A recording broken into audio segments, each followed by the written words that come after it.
Hello everyone. हाँ जी, हमारी unit continue चल रही थी work and energy. Work and energy work and energy में हमने लास्ट टाइम किया था कि एनर्जी क्या होती है। एनर्जी हमारे पास होती है कैपेबिलिटी टू डूइंग वर्क। ठीक है, किसी भी ऑब्जेक्ट की कैपेबिलिटी, किसी भी काम को करने की। ठीक है, उसको हम क्या बोलते हैं? एनर्जी बोलते हैं। ठीक है, फिर उसके बाद हमने कुछ टाइप्स किए थे एनर्जी के, जैसे mechanical energy, kinetic energy, potential energy, electrical energy, chemical energy.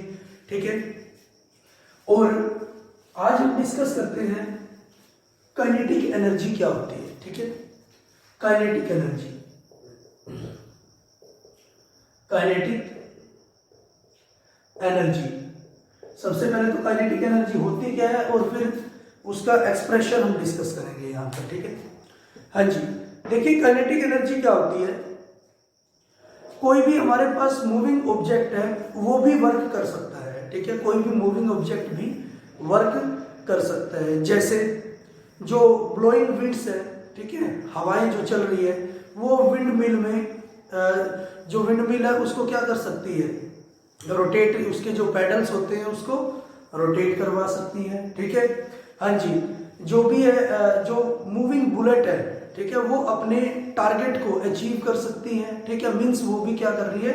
कोई वर्क कर रही है। ठीक है, या फिर हम बोल सकते हैं कि कोई भी जैसे व्हीकल चल रहा है, ठीक है, वो भी क्या है? एक वर्क कर रहा है। ठीक है, प्लेन उड़ रहा है मींस मूवमेंट में है, वो भी क्या है? एक वर्क कर रहा है। ठीक है, हाँ जी, कोई जो कोकोनट है वो गिर रहा है पेड़ से, ठीक है, तो वो भी एक वर्क माना जा रहा है। ठीक है, वो भी एक वर्क कर रहा है। ठीक है, तो कंक्लूजन हम क्या बोल सकते हैं कि कोई भी मूविंग ऑब्जेक्ट है, ठीक है, वर्क कर सकता है। और जो एनर्जी पोजेस्ड होती है किससे?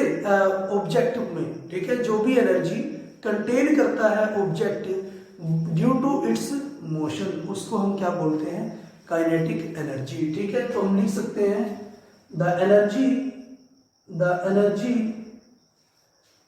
possesses या possess by the object due to its motion. ठीक है, मोशन के कारण ऑब्जेक्ट के अंदर जो एनर्जी होती है उसको हम क्या बोलते हैं? Kinetic energy. ठीक है, इसको हम रिप्रेजेंट करते हैं काइनेटिक एनर्जी। ठीक है, e to the base k। हाँ जी, एक्सप्रेशन हम देखते हैं इसका एक्सप्रेशन। हाँ जी, हम काइनेटिक एनर्जी को कैलकुलेट कर सकते हैं, एक्सप्रेस कर सकते हैं। ठीक है, कैसे?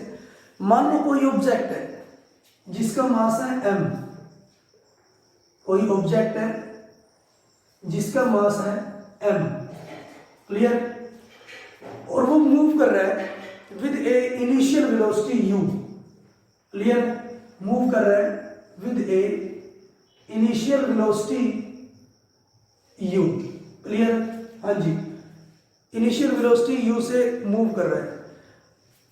तो हमने एक फोर्स अप्लाई की, force F applied on the object, applied on the object, एक फोर्स हमने अप्लाई की ऑब्जेक्ट पर। ठीक है, अगर फोर्स हमने अप्लाई की है ऑब्जेक्ट पर तो उसके अंदर डिस्प्लेसमेंट आ गई s, वो क्या हो गया? डिस्प्लेस हो गया। ठीक है, डिस्प्लेस हो गया। ठीक है, डिस्प्लेसमेंट आ गई ऑब्जेक्ट के अंदर, displacement of the object, displacement of the object.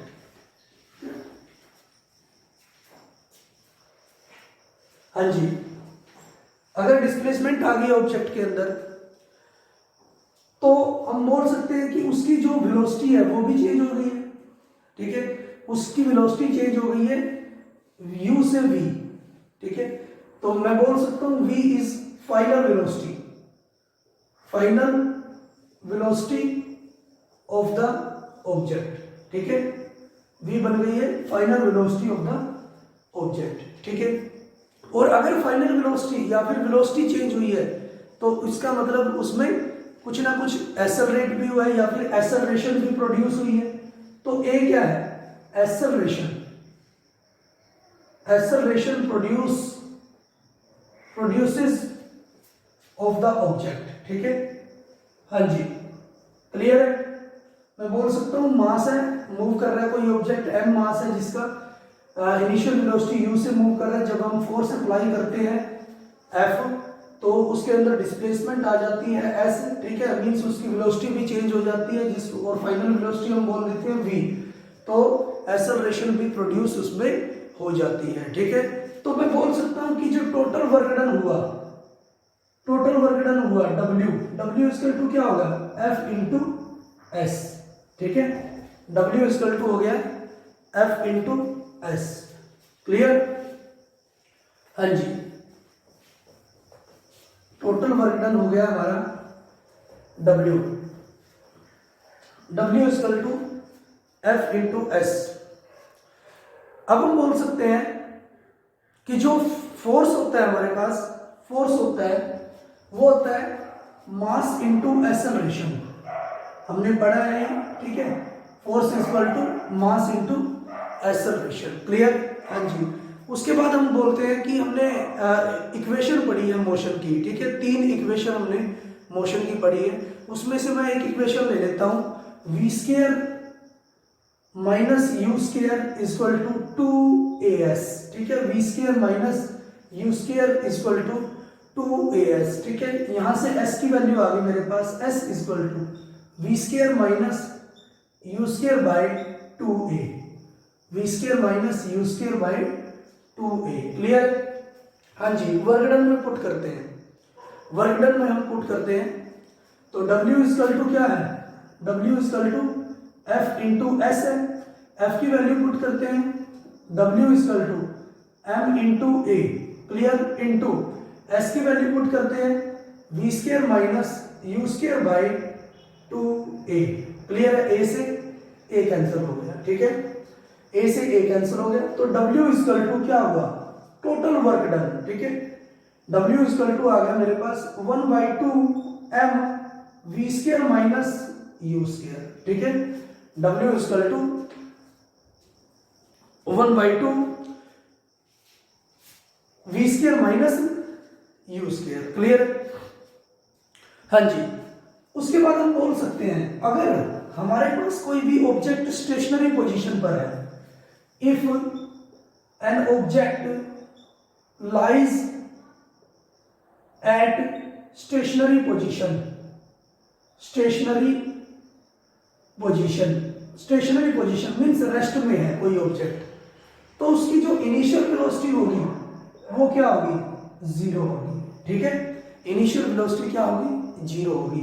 और जो ऑब्जेक्ट ने टोटल वर्क किया, ठीक है, वो किसके इक्वल मैं मान सकता हूं, एनर्जी के इक्वल, क्योंकि सारा का सारा वर्क किसके कारण आ गया, फाइनल वेलोसिटी के कारण, ठीक है।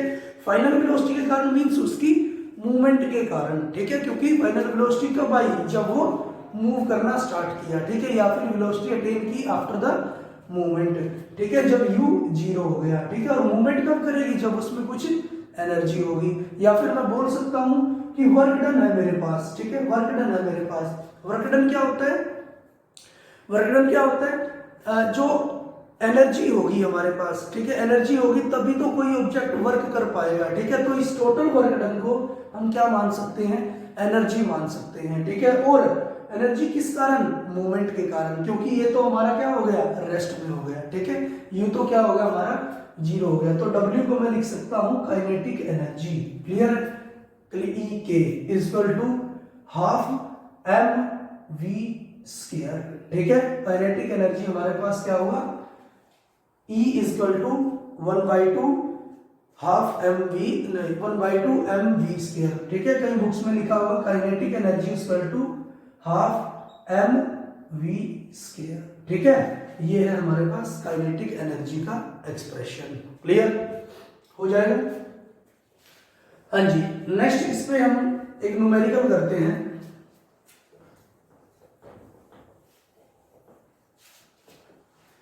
न्यूमेरिकल उसने दिया है an object of mass 15 kilogram, एक ऑब्जेक्ट है जिसका मास है 15 किलोग्राम, ठीक है, moving with a uniform velocity of 4 metre per second, ठीक है, वो मूव कर रहा है एक यूनिफॉर्म वेलोसिटी, मूव कर रहा है तो v दिया है, ठीक है, 4 मीटर पर सेकेंड, ठीक है, वेलोसिटी से मूव कर रहे हैं।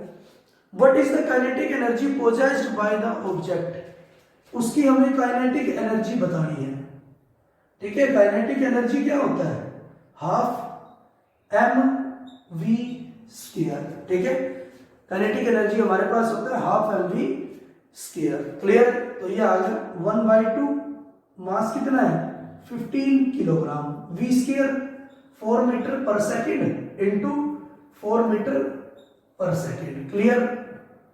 हाँ जी, ये आ गया मेरे पास 120, clear, 120 kilo joule metre square per second square, ठीक है। या फिर मैं लिख सकता हूं एनर्जी है हमारे पास, एनर्जी को हम क्या बोल सकते हैं, जूल, ठीक है, 120 जूल हमारे उसमें एनर्जी, उसकी काइनेटिक एनर्जी होगी, क्लियर। इस तरह से हम न्यूमेरिकल्स इसके कर सकते हैं।